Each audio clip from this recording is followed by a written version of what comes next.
Hello दोस्तों, नमस्कार।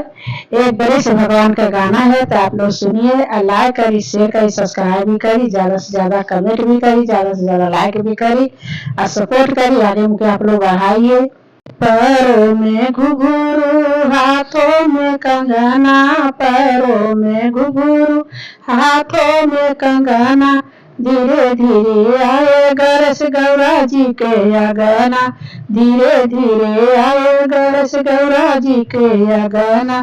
बाल्टी में पानी हवा, बाल्टी में पानी हवा, गौरा नहवावेली गजानंद के, गौरा नहवावेली गजानंद के। पलना पसुताई धीरे धीरे झूलावे गौरा, पलना पसुताई धीरे धीरे झूलावे गौरा।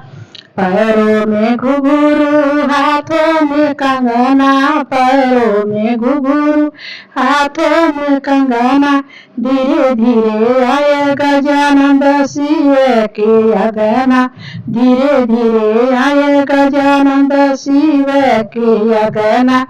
पियर धोती पहनावल शिव, लाल ही धोती पहनावल शिव, पहिनल गजानंद शिव जी के अगना, पहिनल गजानंद शिव जी के अगना। धीरे धीरे झलुआ धीरे धीरे पलंगा झूलावेली गौरा, धीरे धीरे पलंगा झूलावेली गौरा। पैरों में घुंघरू, हाथों में कंगना, पैरों में घुंघरू, हाथों में कंगना, धीरे धीरे गजानंद आवे गौ शिव के अगना, धीरे धीरे गजानंद आवे शिव के अगना। मोदक थाली में रखी गई मंदिर में, मोदक थाली में रखी गई मंदिर में, धीरे धीरे भोगवा लगावे गजानंद शिव जी के अगना, धीरे धीरे भोगवा लगावे गजानंद शिव जी के अगना।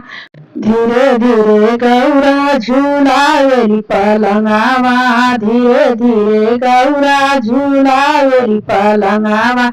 पैरों में घुंघरू, हाथों में कंगना, पैरों में घुंघरू, हाथों में कंगना, धीरे धीरे आवे गजानंद शिव के अगना, धीरे धीरे आवे गजानंद शिव के अगना। लोटावा में गंगा ही जल, लोटावा में गंगा ही जल, धीरे धीरे गंगा जल शिव पियावेल अगल में, धीरे धीरे गंगा जल शिव पियावेल अगल में। धीरे धीरे पलंगा झूलावेली गौरा, धीरे धीरे पलंगा झूलावेली गौरा। पैरों में घुंघरू, हाथों में कंगना, पैरों में घुंघरू, हाथों में कंगना, धीरे धीरे आवे गजानंद शिव के अगना, धीरे धीरे आवे गजानंद शिव के अगना। हेलो दोस्तों, आप लोग को गाना जरूर अच्छा लगेगा तो लाइक करना, शेयर करना, सब्सक्राइब भी कर देना।